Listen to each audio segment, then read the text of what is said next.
TV serial Anupama के upcoming episode में देखे के मिली कि आद्या के अनुपमा के जेल में गईले का पता अनुज से चली, जेकरे बाद आद्या तुरंत बोली हाँ नाही मम्मी ऐसा नहीं कर सकतली, चोरी और ई सब वो कबो नहीं कर सकतली।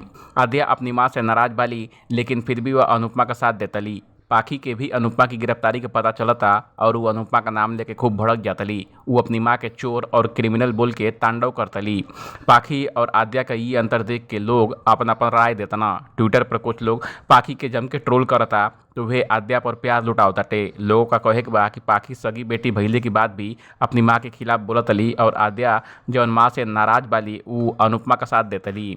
एगो यूजर लिखना पाखी द प्योर ब्लड, मम्मी अपराधी वाली, अब हमार का हुई आद्या डर्टी ब्लड, मम्मी ऐसा नहीं कर सकतली। डिफरेंस क्लियर बाटे। आद्या कपाड़िया शो में सब बच्चा से सर्वश्रेष्ठ वाली, अपने साथ व्यवहार और दुखद अतीत के बावजूद भी। अनुपमा अनुज कपाड़िया। वह एगो यूजर लिखना जौने बेटी के वो बड़ा कइले वाली वो कहतली कि मम्मी चोर वाली और अपराधी वाली, और जेके वो छोड़ दियली स्कूली शिक्षा के बाद उनके बदतमीज कल गई वो कहतली कि मम्मी चोरी नहीं कर सकतली। In the heart beat Anupama. वह एक यूजर लिखना मम्मी यूएस जाके हमारे घर का नाम डुबा देहली, वो गहना का चोरी कैली। पाखी बनाम मम्मी ऐसा नहीं कर सकतली आद्या। एक बिंदु पर दोनों लोग बदमाश बा, लेकिन गंदा खून कौन बाटे ए पर हम क्लियर बानी। टीवी शो अनुपमा के अपकमिंग एपिसोड में खूब हंगामा हुई। अनुपमा तोशु पर गुस्सा निकली हाँ।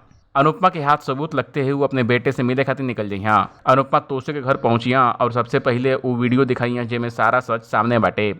एक बाद अनुपमा बिना एक पल रुकले तोशु के झनाटेदार थप्पड़ मरियाँ। ये देख के बा और वनराज हैरान रह जइहाँ।